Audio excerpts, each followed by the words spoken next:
The Eiffel Tower, the pride of Paris. Millions see it as a symbol of romance and beauty.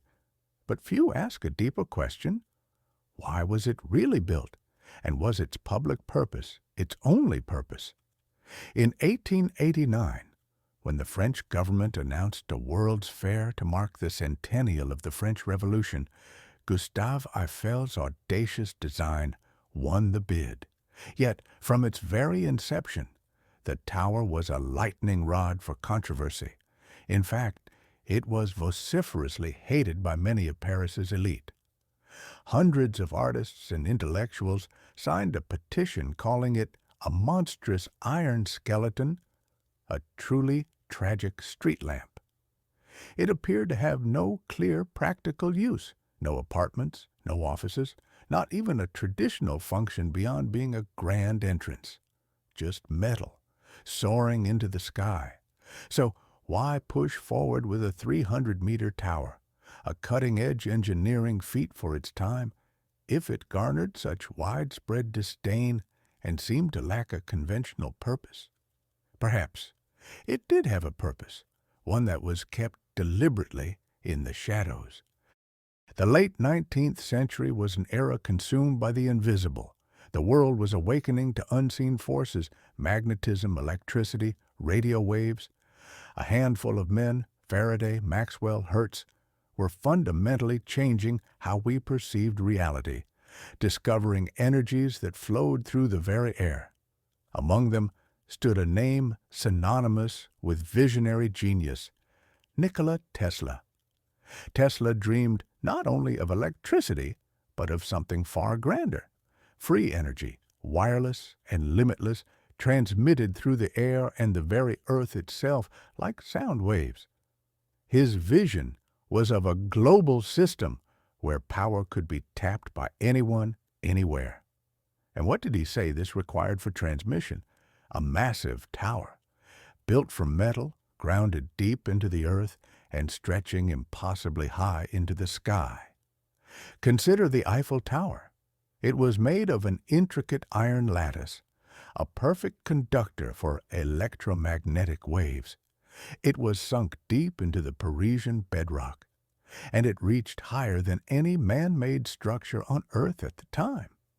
Too perfect to be a mere coincidence? In 1899, just a decade after the Eiffel Tower's completion, Tesla began constructing his own monumental structure in Colorado Springs. This was Warden Cliff, a massive tower designed to spark with raw energy. He claimed he could send power across the Atlantic, potentially to Paris. He even told journalists that a tower already in place in Europe could act as a receiving station for his grand wireless experiments. Could he have been subtly hinting at the Eiffel Tower? We know Tesla had significant connections in France. He corresponded with leading scientists, met with engineers, and was deeply immersed in the European scientific community of his day. Meanwhile, in Paris, unusual and often secretive experiments began taking place at the Eiffel Tower shortly after its construction. The French military officially began using it for radio transmissions in 1903, proving its strategic value. But even before that, whispers circulated of unconventional electromagnetic tests, even unverified claims of high-frequency field experiments conducted in secrecy. Some obscure reports spoke of early wireless communication that went beyond simple telegraphy, even venturing into concepts that bordered on thought transference studies, research that, curiously, was never widely publicized.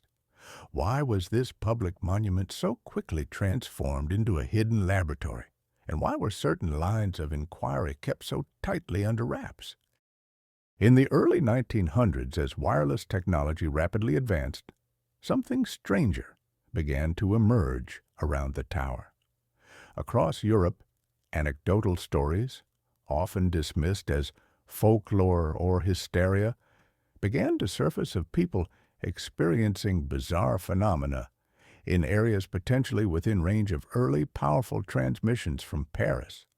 Sudden, inexplicable mood swings, unusually vivid, lucid dreams, high-pitched, persistent sounds only some could hear, disruptions in animal behavior in areas near major transmission points.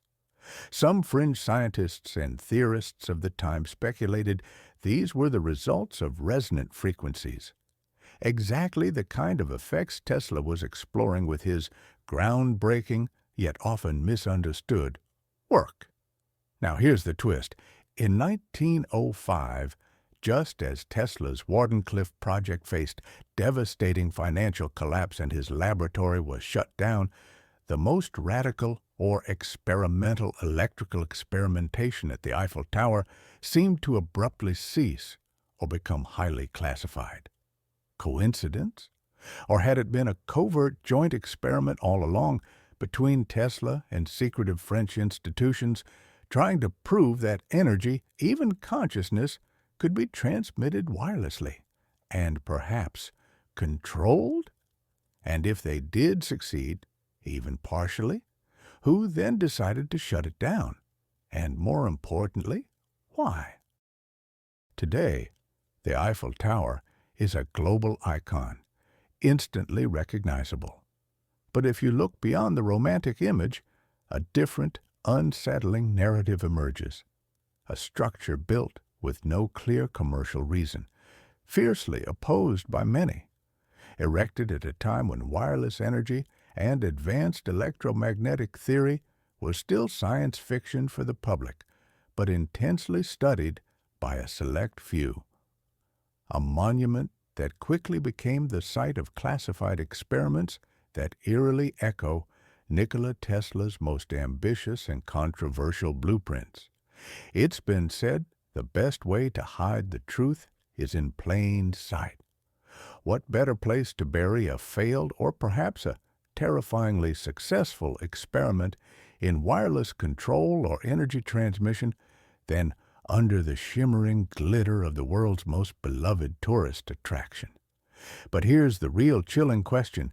If these experiments into free energy or even thought manipulation were being conducted in the early 1900s with rudimentary technology, what are they doing now with technology vastly more advanced, hidden from our view? And if Tesla's grand unsettling vision was real, who is holding the keys to that power today?